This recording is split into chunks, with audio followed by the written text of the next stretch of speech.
Hello, good evening, folks. How are you doing today? I hope you've been having a great weekend. My name is Habib Enyola. You're welcome to another edition of Just Banter. Today, we're going to be discussing with a very eminent fellow. His name is Dr. Hedi Belazi. He's the Dean of the American University in North Africa. A lot of people are not aware of the amazing higher education opportunities that are available in North Africa. A few people know about the likes of Egypt. A much tinier minority go to the likes of Sudan. But a lot of people don't know about the beautiful country called Tunisia. Tunisia is the northernmost country in the north of Africa. Tunisia is the closest in culture to Europe. Everything works. I mean, they have all the structures. When it comes to finance, structured finance, all that kind of stuff, everything works. When it comes to electricity, it's brilliant. I've never heard the generator sound there, and I've been there quite a few times myself. Also, beautiful road networks, great educational system. As a matter of fact, they have an 80% literacy rate. How fantastic is that? So that's to tell you that there's quite a strong focus on education in the country. Now, because of that strong focus on the education in the country, quite a few private universities operate in that country. Now, those private universities that operate in that country, a lot of them actually have exchange programs with other universities in France, Germany, the United States, the United Kingdom, and so on and so forth. Now, what that basically means is that the standard of education at those private universities is pretty high. Guess what? It's also pretty affordable because quite a few of them, their tuition fees range between $3,000 to $7,000, that is, but they spend euro mostly when it comes to doing foreign international, foreign exchange in the country because they're so close to Europe. So they're not very high on the dollar, but they're high on the euro. So it's a brilliant opportunity, especially for those who want to learn a second language or a third, because Tunisia, they speak, the lingua franca is French and Arabic. So which means that it increases your potential exponentially when it comes to the type of education that you're getting. So you're not just getting the four walls of a university, you're also getting an educational experience that is defining a new type of lifestyle for you. Now, shortly before we bring on Dr. Hedi Belazi, we'll take a quick commercial break and we'll be right back. See you in a bit.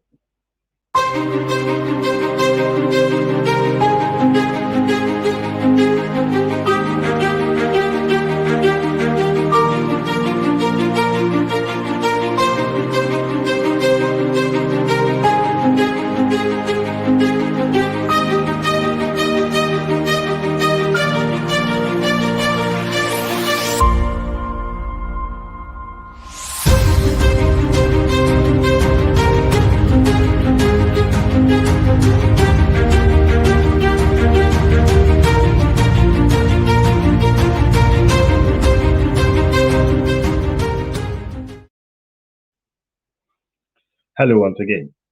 Now, shortly, just before I bring on Dr. Hedi, I'd just like to quickly say, if you have anybody who wants to study abroad, or you know somebody who has spoken about studying abroad, please share this to them so that they can get first-hand information from Dr. Hedi Belazi about the American University in North Africa and quite a few other opportunities that exist in Tunisia. So we're bringing Dr. Hedi on now. Hello, Dr. Hedi. Hello, Mr. Habib. How are you? I'm great. It's good to see you. It's always exciting to have a conversation. Good to see you too. Thank you. So, Dr. Hedi, you are Yes. you're the Dean of the American University in North Africa. Can you tell us a little bit about that university? Okay. American University in North Africa has been named, has been given this name for two reasons. One, it's a university that is very, very close to the American system of education. Students who enroll in our programs are exposed to the same curriculum and the same content and the same methodology of teaching as in any American university. So that's why we call it American University. In North Africa, we call it American University North Africa to link our university to the African continent. So we're not an American university that serves only Tunisians. Excuse me.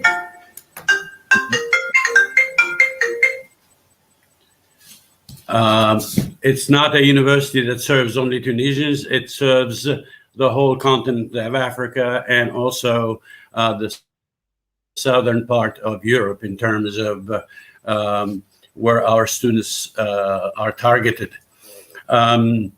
It started out in 2015, so it's a young university. It's a small university right now. We run programs related to business. We give BAs and master's programs to I can't.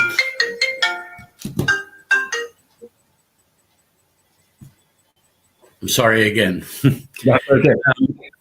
As I said, we started out in 2015 with a business school, all right, where we give BA diplomas and master's diplomas in business-related disciplines, such as marketing, management, finance, accounting, digital marketing, corporate social responsibility, risk management, business analytics. Okay, so that's where we are today. It's a small unit.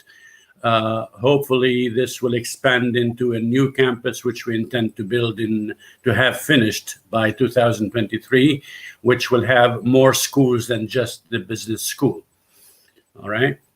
Now, what distinguishes us, or what we are proud of, is again our approach to education in general. It's not the traditional approach. It's quite distinctive in the sense that we don't just build students with academic skills and with competencies with regard to knowledge, but we also, and more importantly, build the personality of our students so that they can grow up while they're studying, and so that they can nurture their talent, discover themselves, discover what they are capable of, be exposed to how to think out of the box, how to reflect and analyze, and be individuals rather than copycats of other people. So building the personality of the students is as important as giving knowledge, skills, and competencies. We work a lot on the attitude part of the student so that he becomes self-reliant, independent, able to think for himself, and able to choose and to decide for himself. Right? That's what we're proud of, in a sense, and we try to nurture throughout the school. Okay. Right. So I've seen some of the brilliant work that your university is doing. You're building a new campus. You guys are investing so much into it. What that tells me, basically, because I look at things usually from the numbers, money, flus, as they call it in Tunisia. I always look at things, from that perspective, in terms of what you're investing, why you're investing it, and what the possible returns on it could be. Now, if you're spending that much, in trying to set up a new campus and all of that, that means the potential for private education in Tunisia is massive. Yes. Yeah, definitely. We're spending in a first phase. We're spending about 75 million Tunisian dinars, equivalent to about $30 million on the first phase of this, which will start with 3 schools. School of Business will continue, then we add to it a School of Engineering, and we add to that a School of Health Sciences. And we have about 8 other schools in the second and third phase of this new campus. But we should be able to start with the first phase operational in 2023. We're investing a lot. There is high interest in investing in this project by many businessmen and international and national who have indicated their intention to support the project and who are ready to become part of this in terms of, being shareholders, etc. And so we've got some extremely encouraging news from the business side to complete this project by 2023. Does that answer your question, or are you? Yes. So now, I'll put it on the screen so that the viewers can see it and they can have an idea of what it is that we're talking about. Nigerians, one of the highest exports that they have in recent times is, seeking foreign higher education. So in 2016 alone, or rather in 2016, just the UK and the US alone, Nigeria spent over $2 billion on seeking foreign education. Now, what that basically tells us is this. This is just more than a business for the universities. It's also an opportunity for the universities to be able to impart some certain culture, some, diverse culture, some diverse lifestyle into this. Yes. Now, Tunisia, from what I know, is a beautiful place to live. It's a beautiful place to work. The culture is so rich. There are so many places, that students or tourists can visit all over Tunisia. Your university is situated in Tunis itself. Now, what are the extracurricular activities that are built into the educational structure of the American university? Okay. Are you talking about the new campus or as of now? Generally, whether now or okay. Yeah.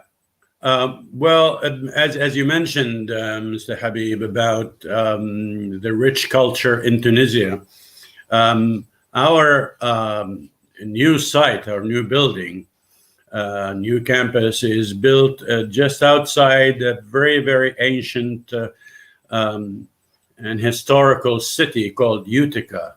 And this goes back to the Phoenician age. As you all know, Tunisia has gone through several civilizations, starting from the Phoenicians, going to the Romans, the Byzantines, the Muslims, the Turks, ending with the French. So it's. I left out what? You left out Carthage, the Carthaginians. The Carthaginians, yeah, those are what I call the Phoenicians.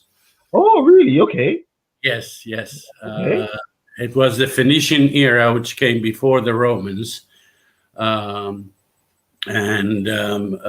Carthage is quite famous for, the Queen Ulysses, who came from Tyre in Lebanon and settled in Tunis and had to fight with the Romans for building her own empire, the Carthaginian Empire. And among its leaders was the well-known Hannibal, who defeated the Romans in Europe in the turf, fighting for Carthage. But this is to say that Tunisia there are plenty of historical monuments of different civilizations, that really make it a jewel in terms of people who are interested in culture and taste the diversity of different cultures that are there, and monuments that are extremely well kept, and people can visit these, of course, through different touristic circuits, etc. So that's from the cultural side with regard to how rich Tunisia is. With regard to activities of the students, of course, you know, right now we have a small number of students in our program, but the numbers will grow as we go on. And in the new campus, there'll be hundreds of students.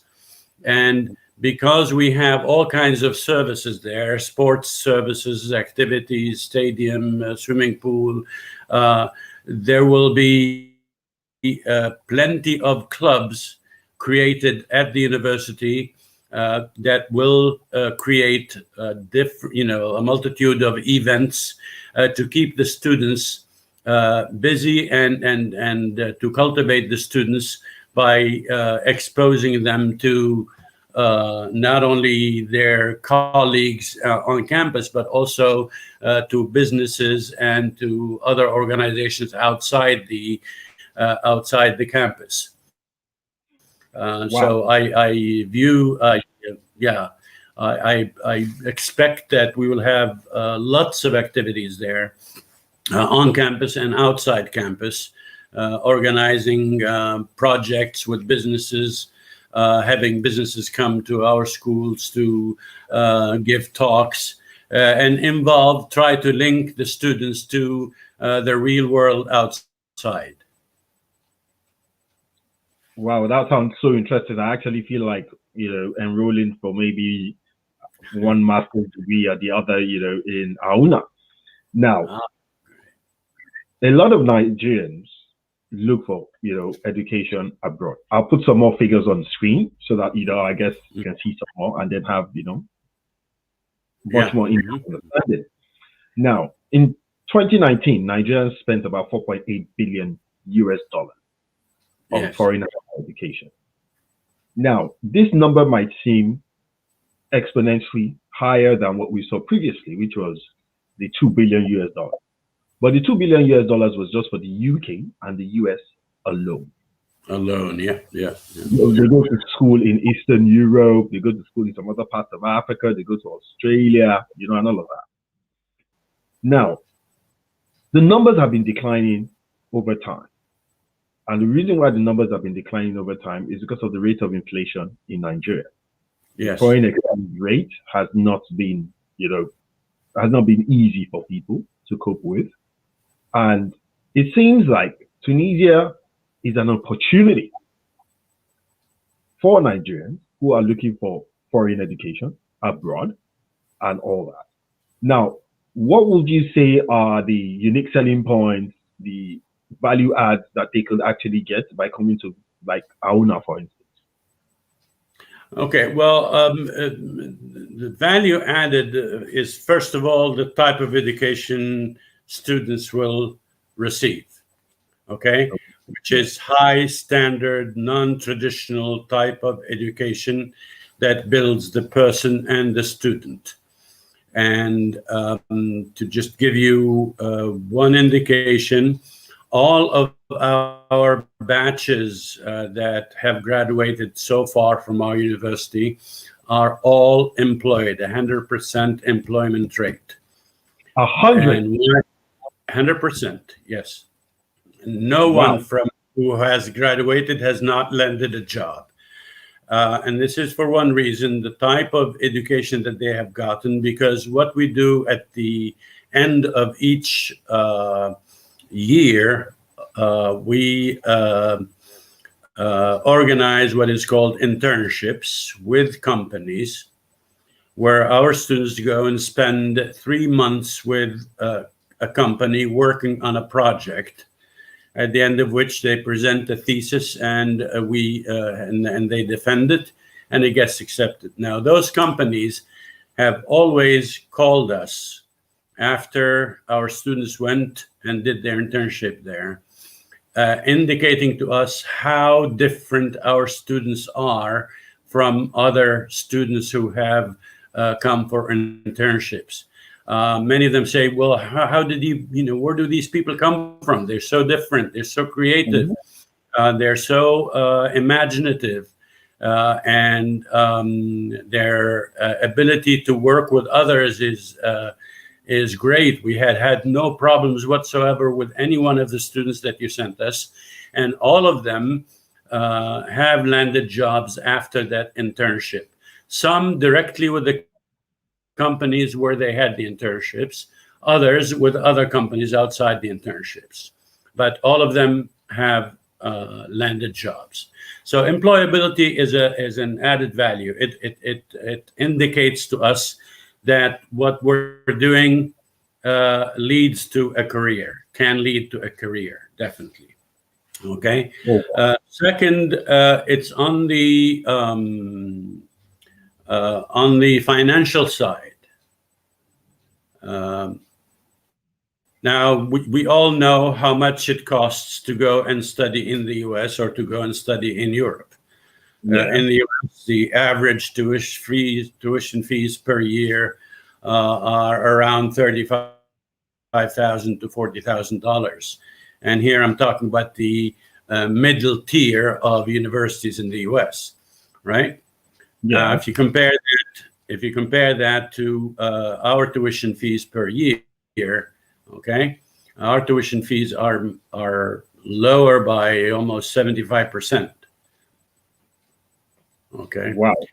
Okay. So you're getting the same type of education that your colleagues in New York or Arizona are getting in terms of content and in terms of quality of education as well.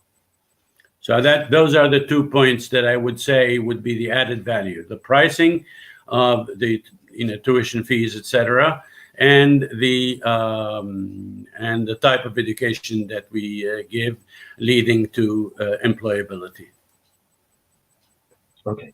Now, you also have exchange programs when it comes to a few private universities in Tunisia. What exchange programs does the American university partake in, for instance?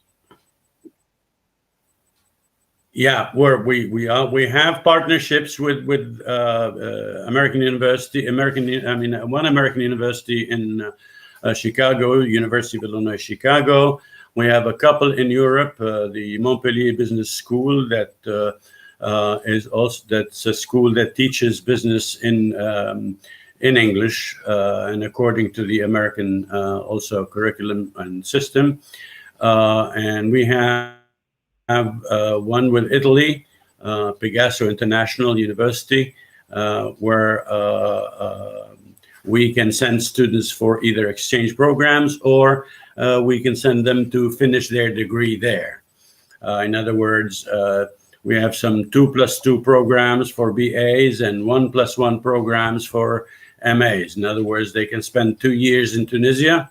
Okay. And they can then go to UIC for the extra 2 years. Okay, if they wish to.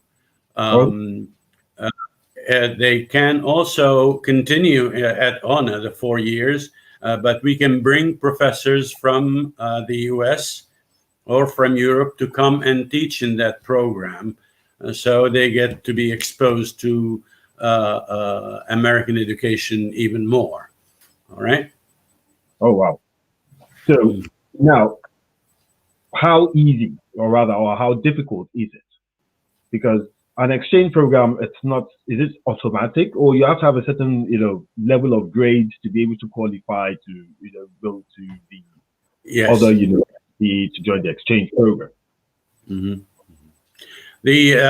Our students, those who apply for exchange programs or to continue their degree outside Tunisia will have to have, first of all, more than, they will have to have the TOEFL test. Okay, their English has to be above the intermediate level, the advanced level. Second, they will have to have a GPA, grade point average, of no less than 2.5. Okay. All right. Okay, out of 4. Out of 4. Yeah, that's That's our criteria. But the students that come from countries like Nigeria, where the lingua franca is English, do they have to do the TOEFL as well? They do. Nobody can get in any American university without taking a TOEFL. No matter where they come from, they can. My son, for example, studied all his life in English.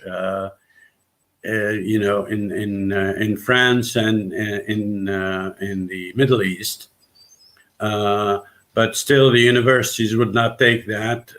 They require the TOEFL for him to continue his master's degree, for example. So TOEFL is required for all nationalities, except maybe for the British and American. Oh wow! Okay, that's pretty interesting, and I think fair enough. The process doesn't seem very different from the process of going to school abroad, but you're actually doing it for a fraction of the cost. So I'm sure quite a few people that are listening now will now be, taking their pen and their paper and they're wondering, okay, how much is it? What are the links and all that? So we're going to put the link to the American University of North Africa. We're going to put it in the description. So if you're watching this, you could always access it. We'll also put the links to Study in Tunisia, which is the application, website where you could actually go to and and begin your process. To give you a bit more insight into that, we're going to be bringing on the country representative of Color Media, who are, the people managing the Study in Tunisia project. They'll be telling us quite a little bit about what the Study in Tunisia project is, how to make an application to American University in North Africa, for instance, and a host of other things, including what life is like, as a student in Tunisia or as a foreign student anywhere else in the world. So we'll bring in on Salsabil Ben Ali shortly after this quick commercial break. We'll see you in a few seconds. Okay.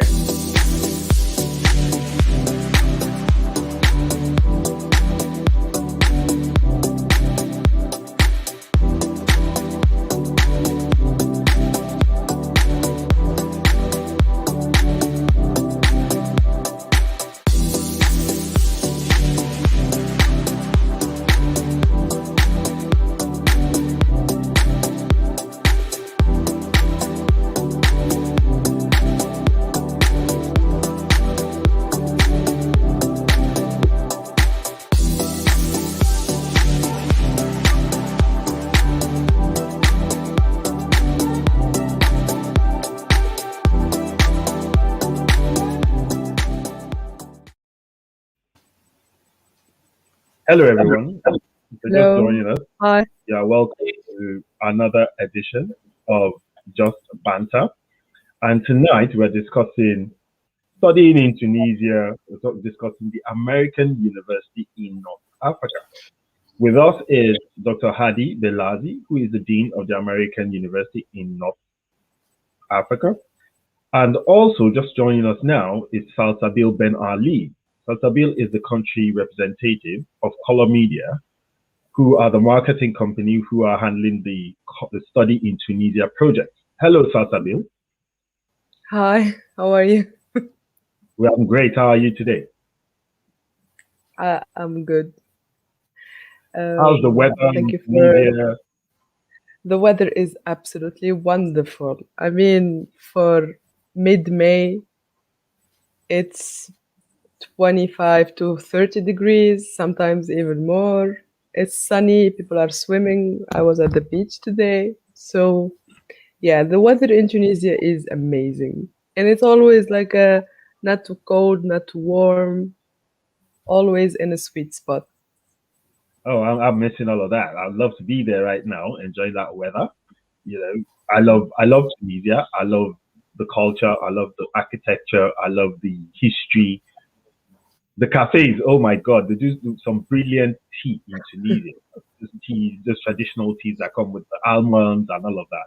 It's amazing, you know. It's an amazing experience for anybody. Now, you are the pilot, you know, driving, you know, flying the plane of study in Tunisia, marketing, the American University in North Africa, and a few other private universities. Now, what is it like to study in Tunisia? What is it all about?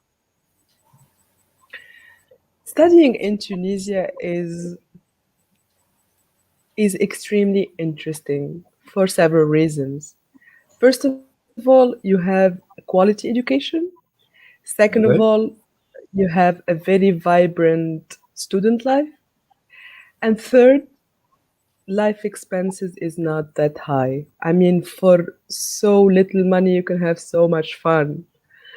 So studying in Tunisia is really something really underrated right now. And we need to tell people in Nigeria that they should really consider coming over here. I studied in Tunisia and I studied in Sweden. And I could tell you that for 5 years here in Tunisia, I had more information, I had more fun, I could afford more things, more than living in like a European country or something. So um, it's a huge opportunity for everyone who considers to come and study here. Okay.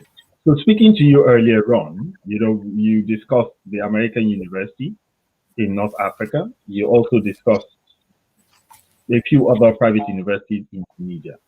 The one thing that you kept talking about was the fact that you were marketing to Nigerians because you felt that there was, you know, an opportunity in that market because of the exchange rate, as you said. Now, Yes. how affordable are these private universities? How affordable is it for a student to live in Tunisia while studying? Okay. If you compare the cost benefit, I mean, for let's say about 700 dinars, you can have your own flat, not just one room or like one room in a dorm or something. For like And about then Salsabil, that's about $200, right? exactly, yes. That's two And hundred dollars, yeah, like more or less. right? Okay. If we talk about food, it's extremely cheap. If we talk about transportation, I mean, when I was in Sweden, I only took a cab once. I always use the bus or use a bike, but here in Tunisia, taxis are very accessible. If you want to go out and have fun with your friends, you can go to cafes everywhere. You can go enjoy like a nightlife. You can go to the beach. You can go practically everywhere. If you are into nature, you can go hiking or you can go camping. And all of this doesn't cost not nearly close to what you have to spend in Europe or in the US just to have like a basic living needs met. I mean, food, shelter, and transportation. But here in Tunisia, with so little money, you can have so much fun, and the weather is amazing, and people are extremely friendly, and education is of extremely high quality. I mean, if we have one thing in this country, we have education and we have healthcare system. That's our independence legacy, and we still see it today. If not in the public sector, it's extremely obvious in the private sector. So we have um, like really good healthcare, really good education, and they are so underrated because of exchange rate, as you said. I mean, Yeah. if we had like a foreign currency, like a strong currency, like euros or something, studying in Tunisia wouldn't be accessible to anyone, not even to Tunisians probably. But luckily for us and for people who are listening to us now, this opportunity is still available, and and one should seriously consider it. Okay. Now, because we are unique. Habib, if I could add one thing to what Salsabila just said with Please go ahead. regard to how interesting it is to join our university in Tunisia. One of the things that we're enjoying nowadays is a nascent democracy in the country. We have a huge role of civil society in running the affairs of Tunisia.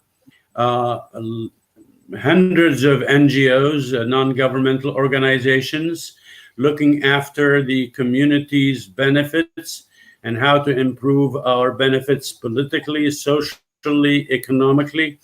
And whoever comes to Tunisia will eventually find himself in one of these organizations as an extracurricular activity that they may do. All of our students are members of a number of organizations and a number of civil society movements in Tunisia. And that is actually what is driving Tunisia now, apart from the regular political structure that is the government and the ministries, etc. So that's something really to look forward to anyone who comes to Tunisia, how vibrant civil society is in the country. So a lot of people, Hadi, are not aware that Tunisia, when it comes to the MENA region, Tunisia is at the forefront when it comes to women's rights. Yes. It is something, I don't know why, it's not being talked about quite a lot. I don't know why the whole world is not aware of it, of the giant strides that Tunisia has made in so many areas. Tunisia is arguably the only quote and unquote Muslim country or Arab country where you're only allowed to marry one wife and all that kind of stuff. So a lot of people don't know what's going on in Tunisia. Salsabil, they say it is part of the job of color media to try to, let the whole world know what Tunisia is about. So it's not just about the education and the study in Tunisia project. And there's quite a bit of things that you are doing in terms of letting people know or make them aware of Tunisia. Can you tell us one or two things about that? In Tunisia, women have a lot of rights comparing to other Arab countries.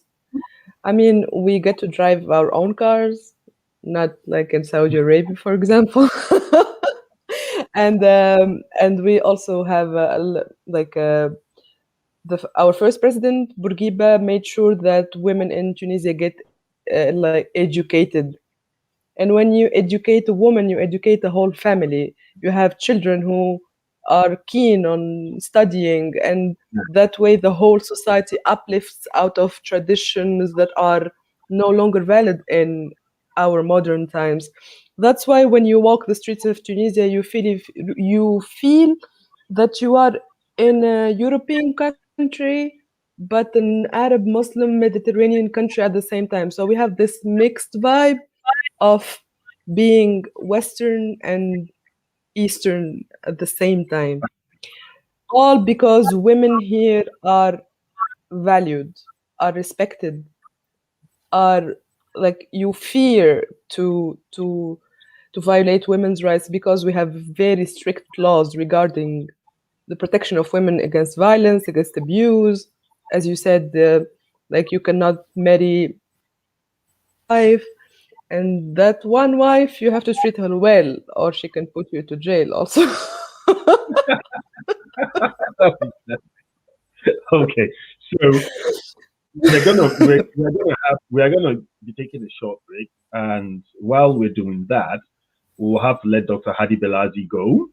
He's been gracious enough to spend, quite a bit of time with us and told us a little bit about the American University in North Africa. So we're going to be leaving the links to the university in the description. so that anybody that wants to access their website and see what the American University is about can do that.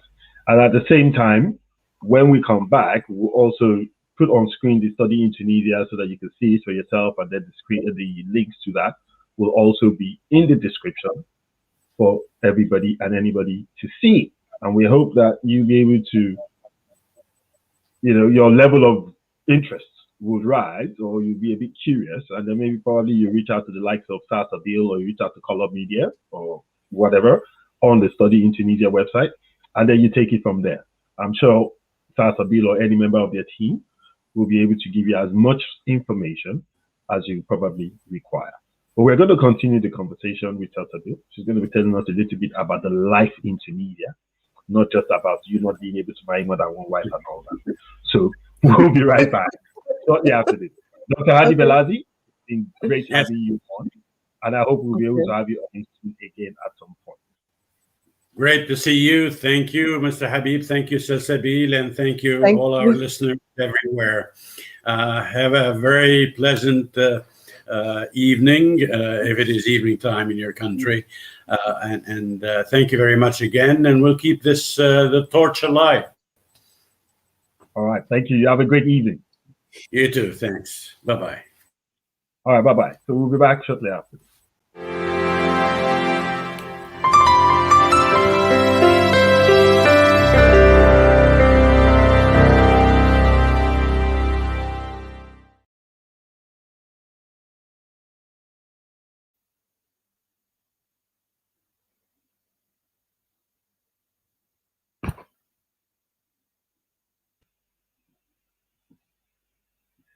So hello.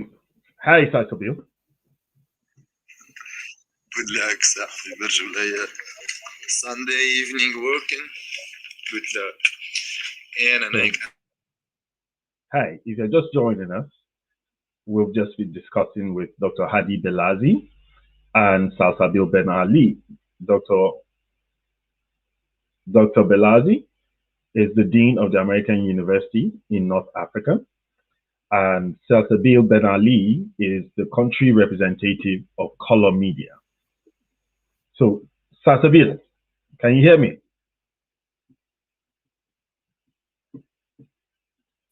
Hello? Hello. Yes? Can you hear me? Yes, I can hear you now. So, earlier on I was asking, I said, what is life like in Tunisia? You are uniquely positioned. You are Tunisian, you studied in Tunisia, you studied abroad. So you have an idea of what it is in comparison, that is, what life is like for the average student who wants to study in Tunisia. Yeah. Can you tell us a little bit about that? Every national dream student is to go and study abroad, whether they just finished high school or just finished their bachelor's. They would like to go finish a master or something abroad. The important thing about going and studying abroad is not just the destination. I mean, the destination is important, but the most important thing is the experience overall. When you choose to go study somewhere else, far away from your family and from everything that looks familiar to you, you choose to step out of your comfort zone and you choose to become a real adult and to face all your problems all by yourself. When I was studying in Tunisia, it was great. I had the support of my family. I was living with my parents. I was fully supported. I had no other job but to study. But when I went to study abroad, I had to do everything for myself. I had to manage my time, manage my finances, do chores, go grocery shopping, study hard, extremely hard, to just pass. I mean, not even have like a really good grade, because it was so overwhelming. I didn't know how to manage everything all at once and to get familiar with a new environment, new culture, new people. And I didn't speak the language where I went. So it was extremely challenging, but extremely rewarding. I mean, I feel like I have grown 5 years in just 1 year, just by going and having the experience. It's not just about the quality education or about like uh, the information I gathered when I went studying. It's not That's not the most um, rewarding part. The most rewarding part is about how I managed to to grow as a person, to move from a young adult to a full grown adult. That's the best part about having an experience of studying abroad. Uh, Here in Tunisia, if I'm gonna make a comparison about the academic part, um, in terms of information and curricula and the content, it's Mm. really good. There's no comparison. I think the only thing that I liked better when I went abroad was the organization. I mean, the planning, the managing, the how everything will be. You don't feel a bit lost, let's say. But Yeah, now I think in Tunisia, with the whole pandemic, we have been forced into being more organized. We have been forced into starting to learn how to plan and manage schedules, time, planning, everything, because most of the studying, especially during the first lockdown, was conducted online. Now it's a mixed package. Some courses are online, some courses are in the university, and we have evolved in those deficiencies, let's say, or those things that were lacking in our educational system. And especially in the private sector, private universities, they always take the lead. They make the blueprint for how to move forward and how to plan better, how to be more organized, how to deal with educating people during a pandemic. And yeah. for that, I have been extremely um, like uh, happy and excited and grateful that I've seen such a progress in my country in the educational sector. Oh wow. Okay. So we're going to be sharing on the screen now the study in Tunisia. You could just read through that while Salsabil and I, just discuss a few things. So Salsabil, this is from the study in Tunisia website. It says, have you been looking for universities abroad? Can't afford the tuition of European and American universities.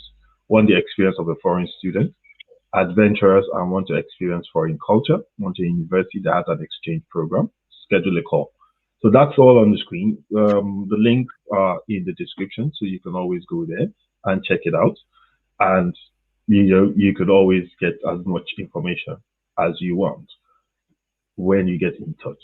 Now, Sasabil, the Yes. costs of living in Tunisia. You mentioned earlier on that for $200 a month, one could have a one-bedroom apartment and that kind of stuff.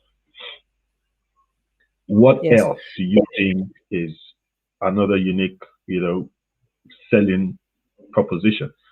I was thinking, Tunisia, you guys speak Arabic and French. What do you think are the benefits of having that as additional languages, for instance? I mean, language has always been the key to culture. And when you speak a certain language, you have access to their history, their music, their movies, their inside jokes. And I know a Hmm. lot of Nigerians who live in the north are Muslim and went to Al Kuteb or Kurasa, I think you call it, and you speak a little bit of Arabic. And with just that basic knowledge, you can study Arabic and learn the Tunisian dialect and learn French. You would pick it up just by listening to people on the street, just by having classmates because we are such friendly people. We like to have foreigners. We like to invite them into our homes. We like to have interactions with them, like go out for coffee or plan dinners and everything. We like to get involved with foreigners because we are very open. We live on the Mediterranean. Every culture passed by, so we're not like very closed off, and that that factor alone makes learning language extremely easy. And when you learn a language, you have that for life. I mean, even if you have amnesia, you would still have that language in the back of your head. So it's such a plus for you to learn Okay. Arabic. You will have access to the whole MENA, like Middle East and North Africa. And when you learn French, you have access to the like France, Belgium, some parts of Canada, some countries in West Africa. Since you are in West Africa, I mean, it's just a full package. And let's talk about the costs for a second. I Yeah. mean, I think for $300 to $400 per month, you can live like a king or a queen here in Tunisia. You can have your own apartment. You can have good food. You can go out every weekend. You can buy clothes. You can, I mean, do whatever you want. You can always also save money if you are good with your finances. If you know how to manage, you can save some. That amount of money you cannot live with even in Morocco, for example. Morocco is extremely um, expensive comparing to Tunisia. Here in Tunisia, we are feeling the inflation. We are feeling that the life cost is increasing a bit by bit. But when you compare a dollar to a dinar, it's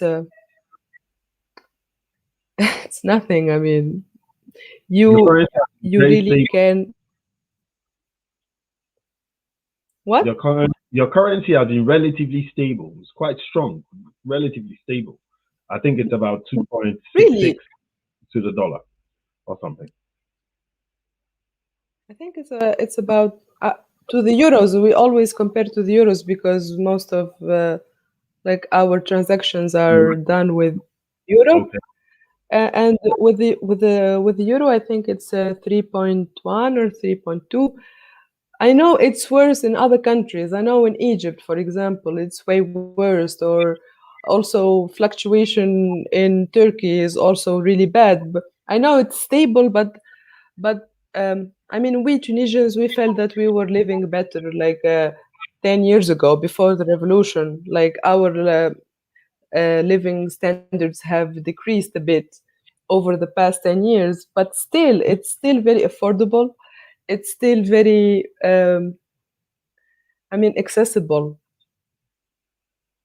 That's the word, accessible. All right, that's brilliant. So before we let you go, can you just tell us a little bit about the services that you provide with study in Tunisia? What applicants hope to get and all of that? Okay. If an applicant is interested or is curious about one of our three partners, Université Centrale, AUNA, and the University of Higher Education and Sfax, they can um, like process their inquiries to us, and we are more than happy to answer any kind of question and then walk them through the process step by step. They first have to send us their transcripts or the like bachelor degrees if they are opting for a master's, and then we direct them to their best possible program that they can have here, like comparing cost benefit. Between the three partners that we have, the three universities that we are doing business with right now, and then once they get approved, we move on to like the process of having a visa, and then finding accommodation here in Tunisia, and then finally having the residence permit and flying and coming over here. And I will walk every applicant through the process step by step. I mean, we would not just find your university and then you goodbye. I mean, we will be there, we will support you every step of the way until in the next like fall semester in September, you will attend your classes and you can start having the experience of studying in Tunisia. That's fantastic. But I heard you say something. You said residence permit. So a student coming to study in Tunisia needs a residence permit, or they can get a residence permit. Yes, of course. I mean, it's not like when you go to travel to be a tourist or like to just pass by. It's not the same thing as going to study or to work. If you're going to study or to work in any country, you would have to issue a residence permit by the authorities here. But it's not such a big deal. I mean, you just file an application and then you wait for like a few weeks tops, and then you get your card. It's not something. I mean, it's just a procedure, normal paperwork procedure. Okay. So you guys at Colombia are doing fantastic. I'll just put that back on the screen again for you to see. All you have to do is just go schedule a call, and one of the team at Color Media will put you through on what the necessary steps are, what the requirements are for you to be able to make your application, whether it is for a bachelor's degree or a master's degree. Now, she's mentioned something. In a lot of countries, getting admission to a university is just that. You get admission, you get a study visa, you go there, you study, it's over, that's it, it's done. But in this case, she's saying that you can get a residence permit. So if you have a residence permit, that means you can actually get a job part-time, or in the event that you do finish your course and you want employment or you want to set up a business in that country, that's another opportunity. So the benefits are unbelievable. There are so many, from learning multiple languages and increasing, your chances exponentially of getting a job in an international organization, or setting up your business and having access to the MENA region because you speak Arabic, which is by virtue of you living and schooling there. Also learning French, which is another international language, meaning you have 3 international languages in your kitty. Yeah, a hotcake. Basically, that's just what it means. So if I were you, I think I'll be on the phone right now and I'll be, scheduling a call or sending an email to Study in Tunisia. I think it's info@studyintunisia.com. Let me just put that on the screen as well, so that anybody can just, type a message straight away and send to them. Okay, I think that's it. info@studyintunisia.net. So that's it on the screen. If you have any interest, just send an email to info@studyintunisia.net, and the team at Color Media, who are in charge of the Study in Tunisia project, that is their primary driver there, Salsabil Ben Ali. They will get in touch with you. They'll, help you process your documentation from your school application to getting the best type of course for you, structuring your payments, your tuition, all of those kind of things, looking for accommodation, getting your visa, and even going as far as getting you a residence permit. How cool is that? All for a fraction of the cost of schooling in Europe or in the United States. Anyways, I'll leave that on the screen for a little bit longer. Salsabil, I'd like to say thank you so much for taking out the time to join us, yourself and Dr. Hedi Belazi. We hope we'll have you on again soon. Who are the next? Which of your partners are you bringing on again to talk to us very soon? MSB, the Mediterranean School of Business. Oh, really? Okay, all right. So is that one of the partners right now? I don't think I saw that on your website. No, not yet, but it will be like in the next week or so. Oh, that's amazing. So that means you guys are growing by the minute. Yes. That's amazing. Okay, so Salsabil, thank you very, very much. We'll be looking forward to having, the Thank next you. on and talking to them and finding out a bit more about higher education in Tunisia. If anybody is interested, like I said, send an email to info@studyintunisia.net or go to studyintunisia.net and just schedule a call, on the website there, and one of their team will get in touch with you and probably will be able to resolve whatever issues you have or whatever doubts that you may have. Raise, your level of awareness a bit more about studying in Tunisia. So, Sabil, you have a great night. See you again soon Thank and have a you. great Thank you. Bye. All right. Good night. So, pretty interesting. I mean, the cost, comparison is unbelievable. When you look at it from, spending 15, 16, $20,000 a year to getting a higher education in the United States or in England and all that. Yeah, England is probably about what, 9,000, 10,000 pounds at a standard university. But the cost of living is also exponentially higher, and taxes, all of that. Even the stress of even getting the schools and getting the visas and all that, a lot of hassle. So by the time you look at a country like Tunisia and you're able to get that same quality of education and also still have the benefits of an exchange program, going to another university somewhere in Europe or in the United States or Canada, and being able to get value as well. I think it's worth it. I think it's something that anybody that is watching this right now should think of or look at. And then if you know anybody who is interested, you probably might want to talk to them and say, look, you know what, I think you should check this out and see if this works for you. So we hope you've had a great time. We hope you've gotten some form of information that is valuable for yourself or whoever else, that you might need that type of information for. Now, before we go, we always do the same thing over and over and over again, which is our closing statements, which are always our social messages. In recent times, there has been quite a lot of noise around a particular issue of rape where somebody molested a child. Like we always say, you need to stand up and fight against the issue of rape. It is something that should not be joked. It is something that should not be looked upon lightly. It is devastating to any individual that gets to experience that horrendous thing called rape or sexual molestation. We can try to make it light, you can try to make it whatever.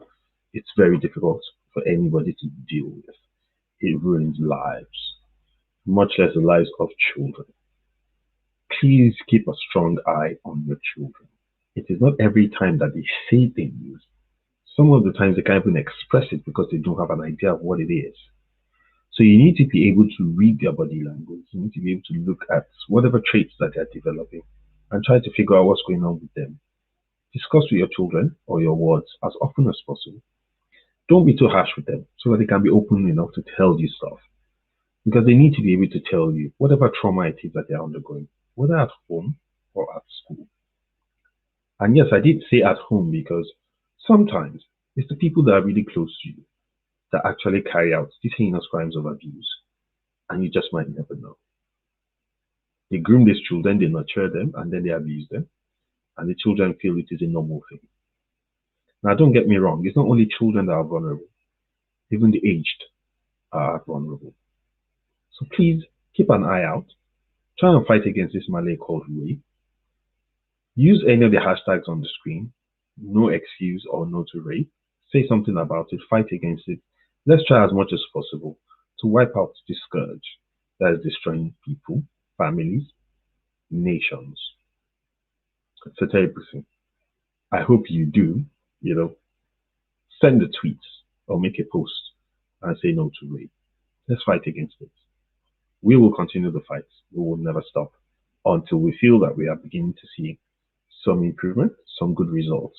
We will be on that case. Now, COVID-19 is still very real. I mean, there are different variants coming out. You have the Indian variants. India is more or less under attack so to speak, because it's devastating them. Over 300,000 infections were recorded as of day before yesterday. And that was much more than what they had on Tuesday, which was around 230 to 240,000 infections being recorded. So it's exponentially growing. It is worrisome, but it's also been discovered in different parts of the world. We've seen it in Ireland, in the United States, in the UK, and in Nigeria as well. You also have the South African variant. You also have the Brazilian variant. So that means we also have to be very careful. As much as possible, we need to still wear face masks when we're in public spaces. We need to try to still maintain a social distance. We still need to try and wash our hands as often as possible. And we need to avoid large gatherings where people are unprotected as much as possible. If you haven't gotten your COVID-19 jab, wait for your turn. Register if you need to get registered for it. Try and get it. At least you will know that you are taking another positive step towards trying to protect yourself and protecting society at large. We will be seeing you again pretty soon for our next interview. And that next interview, I'm sure you don't want to miss it because the political season is beginning in Nigeria, which is always of prime focus for us because I'm Nigerian, that's where I'm from, and I love the country. And I keep trying to do whatever I can to try to bring awareness to Nigerians about what's going on as much as we can.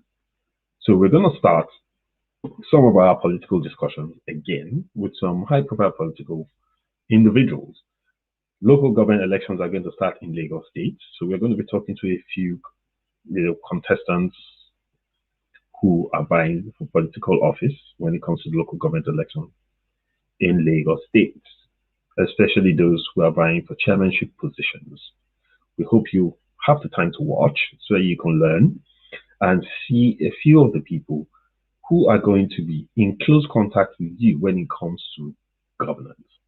Because local government is supposed to be your primary point of contact when it comes to governance. They're supposed to be the number one people to aid development where you live. Before you start thinking of state government, before you start thinking of federal government, it should be the local government. So you should get to know who the councillors are. You should get to know who the chairmen or chairpersons are. Even much more important, get to know them before you even vote for them. Get to hear the different ideas that each and every one of them has so that you can make up your mind on who you think works for you, works for your community, and is going to be of immense value to the community and the nation at large. We'll see you again next week when we take on our next guest.